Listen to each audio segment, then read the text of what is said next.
With a bit of luck, this is a sprocket.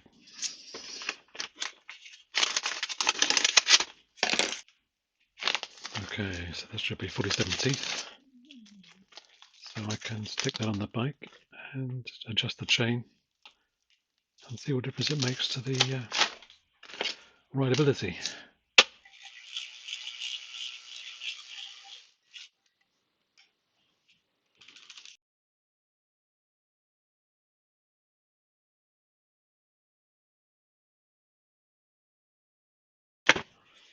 Just try and punch these through with a brass drift.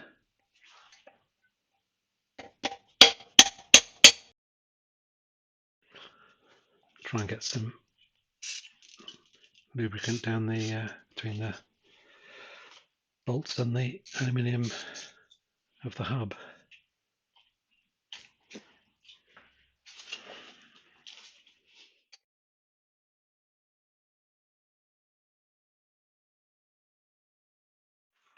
So, will this come off?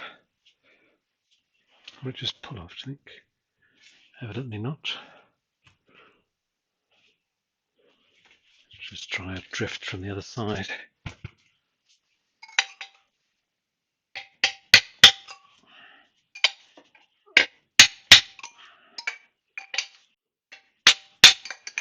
Evidently quite a tight fit on the bore. Oops. Another washer. Another two washers.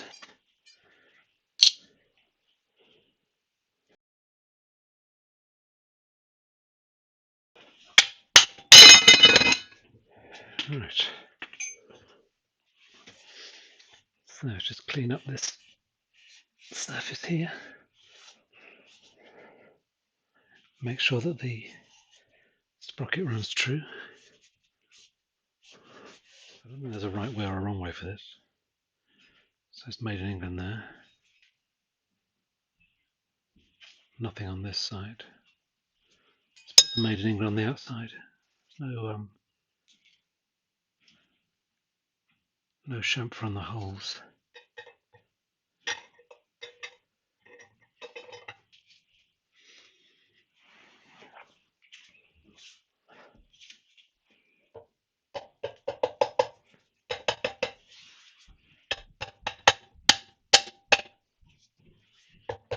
Very nice fit. It's got BSA written on it there as well.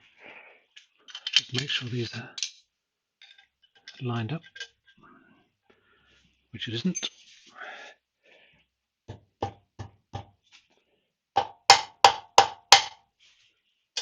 Better.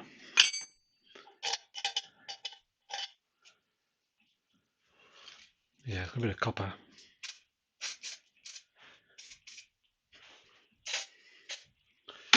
On these, just to maybe stop them from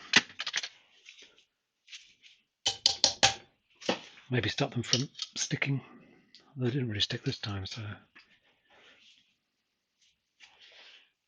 not too bad.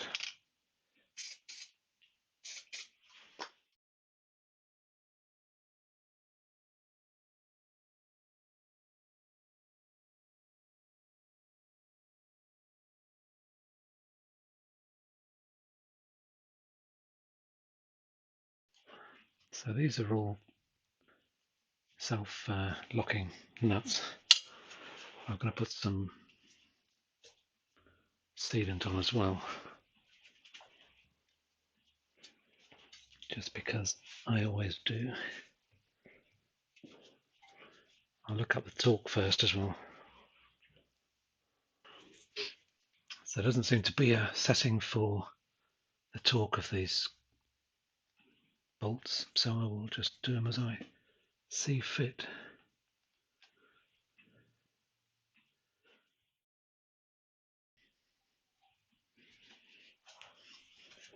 No, that's not right.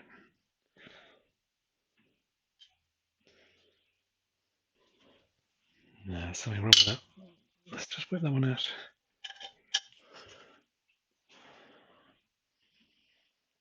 See if I've got a. I assume that's UNF, but this nut won't fit on it for some reason. See if I can run a thread down it. Yeah, there was a little nick on the end of that, and it is quarter UNF.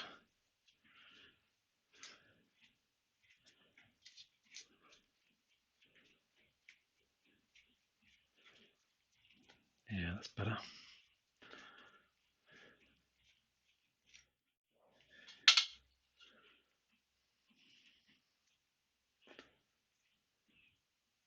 Yeah, that's better. Right, try again.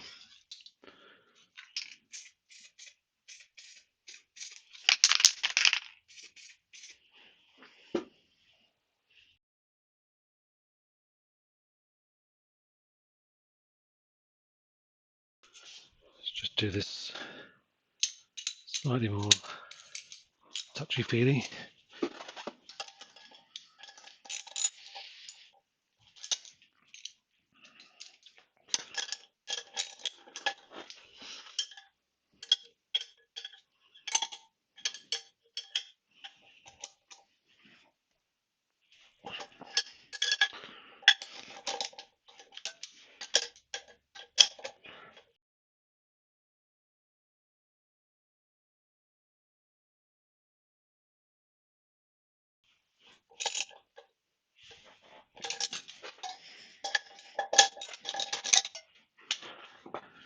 Right, that'll do.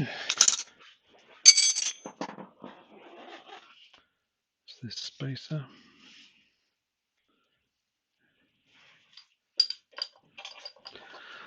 So this light had come loose, and I had it on a sort of standoffs to try and keep it vertical.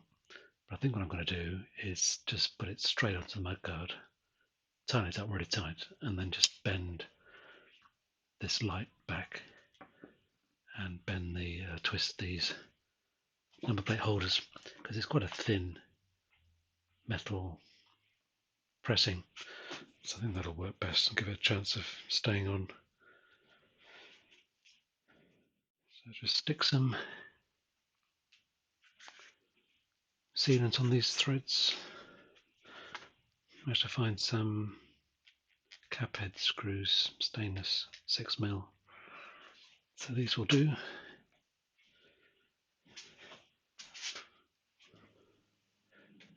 So the rear light is now much more firmly attached. It's just bolted straight through the thickness of this mudguard, and there's big penny washers behind.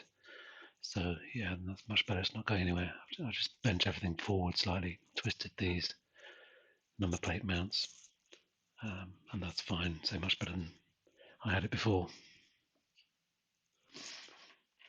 In terms of oil leaks, I think there was some bubbling around here as well. I mean, this seems to be a very crude arrangement to me. It'd be much better if this tube was threaded and there were some proper nuts either side, perhaps, of the case to squeeze it into place. But just being sort of pushed through is a bit of a wing and a prayer.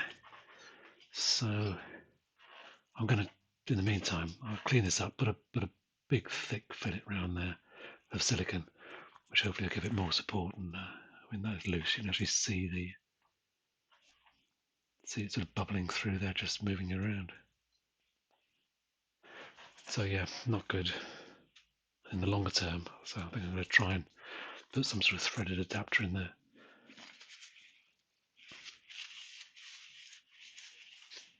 Trusty Loctite 5980 again.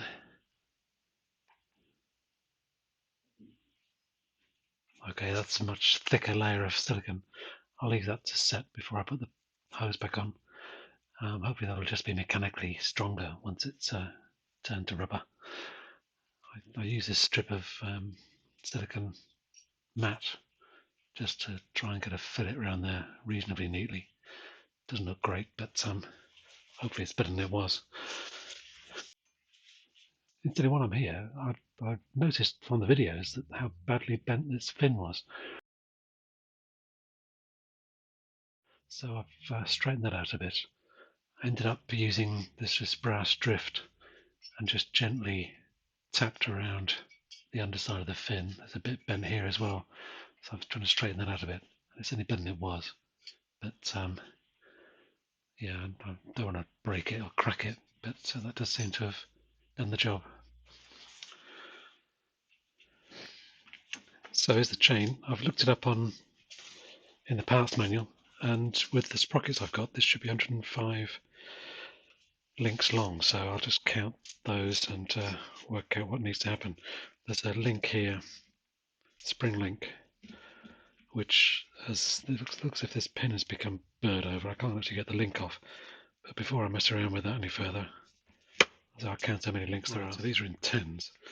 So up to here is 100. So 1, 2, 3, 4, 5 puts me on that yellow dot. Okay, so I've done that link out. So that's 100 up to there. So that's 1, 2, 3, 4, 5 up to there. So the trouble is, there's going to be 6 when I've got that spring link in. So I need a half link, I guess.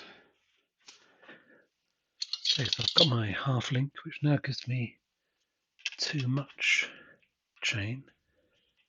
So I just have to take, whoops, I just need to take this end link off, and I should be fine, I think. Okay, so that's all done now. It was actually a double cranked link that I bought and used that to make up the half pitch, in effect, that I need to get the odd number of pitches. So yeah, that's all in. The brake's adjusted, the chain is adjusted. So I think I'm ready to roll. Good. Thanks for watching.